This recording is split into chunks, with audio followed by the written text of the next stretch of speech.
Good morning. Good morning. You ever wonder why people just are incapable of telling the truth? Well, let's go to the word. Psalm 58:3.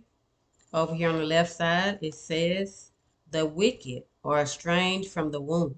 They go astray as soon as they be born, speaking lies." And in the commentary on the right hand side, let me enlarge it a little bit. It says, "The wicked are estranged from the womb." That's the first part of the verse. Which original corruption of nature accounts for all the wickedness done by men. They are conceived in sin, shapen in iniquity, and are strangers from the womb. They are alienated from God and from that godly life which is agreeable to him and he requires, and from the knowledge and fear of him and love to him. And they desire not the knowledge of him nor his ways. Okay, sometimes you stress people out because they don't desire to know God. Leave them people alone. They've been that way from the womb. And if not, it still is up to God when their time of conversion comes, if that is part of his plan. They are far from his law and averse to it, and still more so to the gospel of Christ, the doctrines of which, as well as the great things written in the law, are strange things to them, and they are aliens from the commonwealth of Israel, estranged from the people of God, know nothing of them, neither of their joys nor their sorrows. They go astray as soon as they be born, speaking lies. That's the other part of that verse. They are wicked from their infancy. You know, a lot of times we think about babies being innocent. Well, if they're a 58-3 baby, then there's no innocence. There's no innocence in any of us.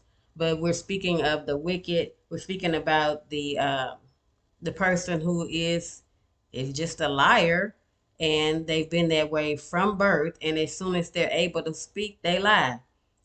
That don't mean that you can go around judging people saying that they are of the devil, but people who lie are what I consider to be weak people because they're being influenced by the father of all lies.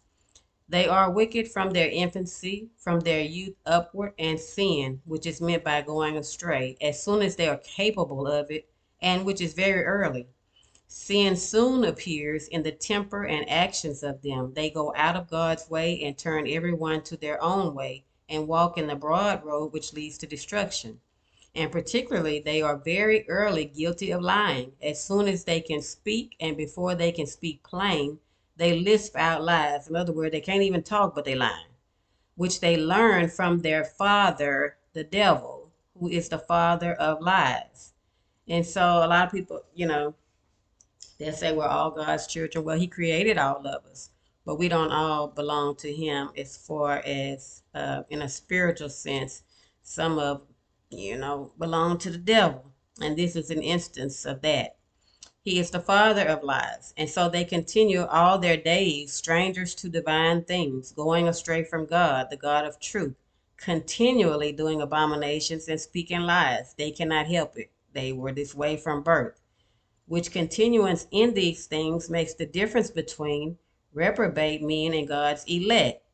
For though the latter are the same by nature, God's elect, we're the same by nature as the former, yet their natures are restrained before conversions. We're restrained from doing some things because we are the elect of God, from going into all the sins they are inclined to do. And if not, yet at conversion, a stop is put to their progress in iniquity. So we're all capable of some of the same things. It's just that God's elect are restrained and not open to the full influence of the devil, who is the father of lies. Now, does that mean everybody that lies is of the devil? Again, no. It just means that that is the influence that he has on their lives, where they rather tell a lie when the truth would do. They actually know the truth. They just choose to deceive people. So that might help you out a little bit. If you run across somebody who's just incapable of telling the truth, don't stress yourself out about it. Leave it alone. Leave it to God. Some things are just, these things are not in our control. What you have to do is just adjust how you participate with certain people who are doing certain things. Okay? Don't mean that you have a right to judge them or anything else. All you have to do is remove yourself from situations and just change how you react. You don't match energy, because if you're a Christian, if you're saying you love God, your energy should always be positive. Your energy should always be the same. We don't match energy. We always remain 100 because we represent God. God bless you. Have a great day.